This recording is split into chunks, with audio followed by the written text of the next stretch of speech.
Your brain is a prediction machine. It runs on pattern recognition. That's survival. You've probably heard the phrase, how you show up anywhere is how you show up everywhere. That's not a metaphor, it's a neuroscience. Hi everyone, I'm Jennifer Wallace, and I'm founder of Sacred Synapse. I'm a neurosomatic intelligence practitioner supporting psychedelic preparation and integration through the lens of the nervous system. This channel explores how neuroscience, psychedelics, and emotional healing intersect, and how to work with your nervous system to make real, lasting, sustainable change. Everything here is shared for education and harm reduction to help you stay safe and build capacity for your own healing process. I do not condone any illegal activity. A pattern doesn't exist in a singular place. That wouldn't be efficient for your brain.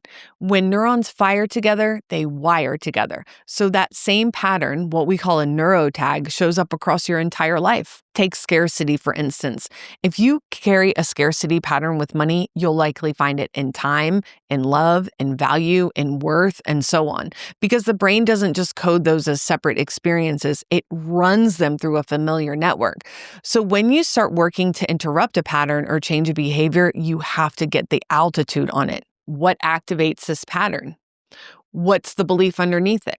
What do I do when it's firing? Because you can't change what you can't see and what you don't have awareness of or altitude on. And here's where psychedelics get really interesting. Compounds like psilocybin and DMT actually reveal patterns. They quiet the default mode network, that self-referential part of the brain that filters your reality through old predictions. When that network loosens, you can see the architecture of your patterns. The same scarcity, the avoidance, the fear, threaded through your relationships, your work, and your self-worth. It's brilliant awareness. But awareness alone doesn't create change.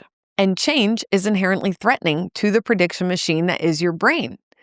That's why we can set New Year's resolutions and power through for a few weeks, maybe even a few months, white-knuckling with willpower, only to find ourselves back in that same coping behavior that we call self-sabotage.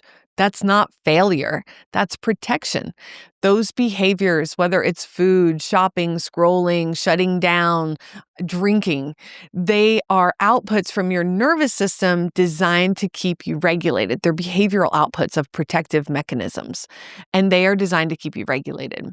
They may be maladaptive and you may want something different, but in that moment, they work. They bring your system back towards safety. So then when you take a psychedelic and suddenly you see the pattern, it's not always easy to change it. The brain may have new insights, but it still runs on safety. And that's why working in your nervous system in neurosomatic intelligence, we're not just chasing big awareness. We build safety. We train the body to hold the insight, to feel secure enough to choose something new.